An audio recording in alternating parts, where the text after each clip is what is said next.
morte contra os discípulos do Senhor, dirigiu-se ao sumo sacerdote e pediu-lhe cartas para Damasco, para a sinagoga, a fim de que se encontrasse alguns daquela seita, quer homens, quer mulheres, os conduzisse presos a Jerusalém.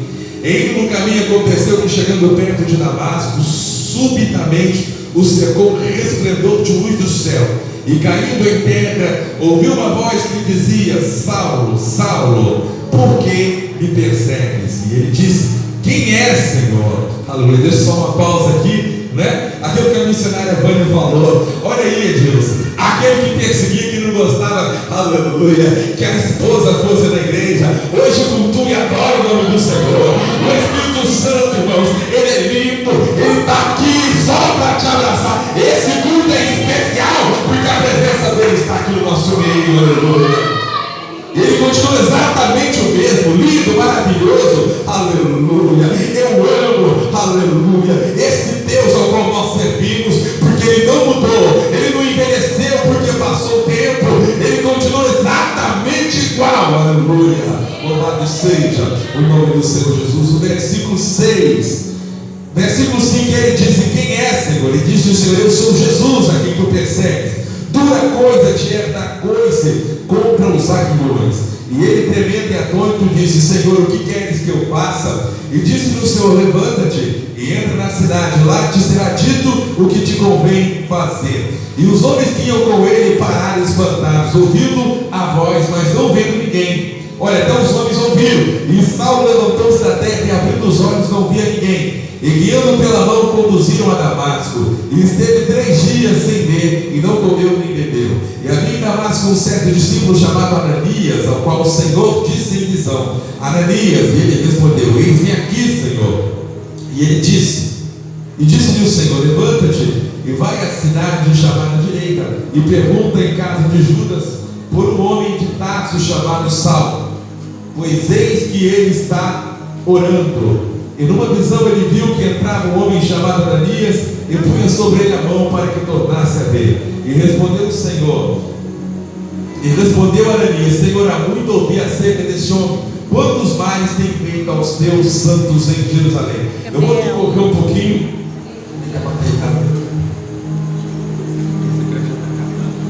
Eu vou correr um pouquinho para a história. Todos conhecem a história do apóstolo Paulo. Eu anotei algumas coisas aqui, de uma forma resumida. Não costumo fazer esboço, mas eu marquei algumas coisas que eu julguei ser importante esclarecer para os irmãos. A primeira coisa é sobre a confusão que tem sobre o nome de Paulo e Saulo.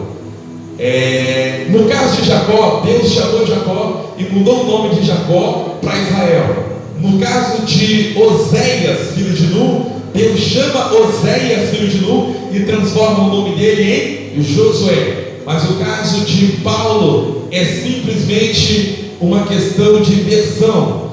Paulo e Saulo é o mesmo nome, não mudou, Roberto, porque Paulo é uma versão romana do nome dele, enquanto Saulo é uma versão judaica, porque Paulo tinha cidadania romana, que na época era como se a pessoa tivesse um diploma, tivesse, digamos assim, um passaporte, porque Roma dominava o mundo e os pais de Paulo trabalhavam para o Império Romano. Então essa confusão, Deus mudou o nome de Paulo para Saulo. Não, na verdade, esse caso aqui não. Tanto ele é chamado de Paulo quanto de Saulo. É só que, exemplo, se você chama Paulo, se você vai ali para a Inglaterra ou para os Estados Unidos, você vai ser chamado de Paul. Não é porque mudou o seu nome, é simplesmente uma questão de pronúncia. Se você for, por exemplo, chama Maria. Quantos aqui chamam Maria aqui? Tem Maria aqui não? Está todo lugar aqui Maria. Aleluia. Mas Maria, por exemplo, se você for na Inglaterra ou Estados Unidos ou país que fala língua inglesa, Maria é Mary. Ou seja, é só uma questão de pronúncia. Roberto é Robert, né? E assim por diante. Então, irmãos, eu estou aqui com muito carinho, com muita humildade. Sempre alguém, irmãos, tem até um momento que a gente canta, né, com alegria, né? Que Saulo foi transformado em um Paulo, né? A gente canta com alegria, mas na verdade Paulo e Saulo é o mesmo nome. Paulo é a versão romana e Saulo é a versão judaica. A palavra fala assim que Quando, irmãos, Saulo ou Paulo, que é a mesma pessoa, é só uma questão de pronúncia, ele, irmãos, ele perseguia o povo de Deus. A palavra diz assim que ele era uma autoridade muito importante. Quando nós lemos na palavra de Deus, do primeiro mártir, que foi Estevão, em Atos capítulo 7, depois está em casa, capítulo 7, versículo 58, você vê que o primeiro mártir da Bíblia foi o diácono Estevão. E quem é que comandou, irmãos, aquela execução de Estevão? Quantos aqui podem dizer para mim? Paulo. Era perseguidor, era terrível, era um homem que tinha sangue nos olhos, como diz o mineiro, irmãos, mas ele militava a causa errada. E muitas pessoas, muitas vezes, ela pensa que está fazendo um favor para Deus de nos perseguir, porque ela não conhece a verdade, irmã. É por isso que nós não temos ódio contra nenhuma pessoa. A nossa guerra é contra as entidades, principais, potestades malignas, porque quando a pessoa descobre a verdade, a mamãe era uma pessoa muito religiosa, da outra religião tradicional, e a mamãe ficava em dúvida, porque a mãe dela, a mãe da minha mãe, a minha avó, ela se converteu. A minha mãe ficou em dúvida, ela começou a orar e dizer assim: Senhor, mostra para mim qual é a verdade. Resumindo, ela sonha que havia no céu vários aviões passando e colocando e derrubando Bíblias, e um povo cristão, um povo crente, como prefiram dizer, estavam cantando glória, glória, aleluia, glória, glória, aleluia. Mamãe até então nunca tinha ouvido, mas ela juntou tudo que eram os cristãos, os crentes é quem levava a verdade. Aí ela se decidiu. Por quê? Quando uma pessoa tem sinceridade de conhecer a verdade, irmão, Deus não deixa ela partir da terra sem conhecer. Mas para que ela conheça a palavra, é preciso alguém levar a palavra. Foi falado aqui hoje com muita propriedade exatamente isso, dona Alice. Nós não temos obrigação de converter pessoas, até porque Noé pregou por tantos e tantos anos, as pessoas lá fora não converteu. Oséias, mas ninguém se converteu quando Noé pregava. Converteu sim, a família dele todinha se converteu. Estenda a vossa mão assim, ó. A sua maior preciosidade aqui na terra se chama primeiro Deus, aleluia, depois a família, aleluia. Deus quer salvar famílias aqui neste lugar. Noé não foi frustrado, porque toda a família de Noé entrou na arca. Se você continuar propagando a palavra de Deus, enquanto você se preocupa em falar a verdade, em aleluia, anunciar o Deus que salva, e muitas pessoas virarem o rosto e não quiserem saber dessa verdade, Deus, ele cura, ele restaura a sua família, a sua casa, ele restaura o seu casamento, porque Deus tem a especialização de cuidar de família, ao qual o adversário, ele faz de tudo para que fosse destruído a figura da família hoje. Hoje vivemos dias onde as pessoas dizem assim que é gravidez independente, não é coisa nenhuma, irmãos, aleluia. Deus, ele fez macho e fêmea, para que a palavra diz assim, aleluia: portanto deixará o homem seu pai e sua mãe e uniciar sua mulher. O teu casamento, sinta a vossa mão assim, ó. Eu profetizo que o teu casamento está debaixo de bênção. O teu casamento está debaixo de bênção. Porque aqui, aleluia, a missionária Vânia falou de um casamento já falido, de um casamento que já não tinha amor, mas o Espírito Santo fez, aleluia, renasceu o amor, renasceu o sentimento, porque a família, irmãos, é a base da sociedade. Se você tem amor e apego à sua família, falta tão pouquinho, Espírito Santo, falta tão pouquinho para você ter pessoas da sua família entrando por essa porta, salvo, liberto e redimido pelo sangue do Cordeiro.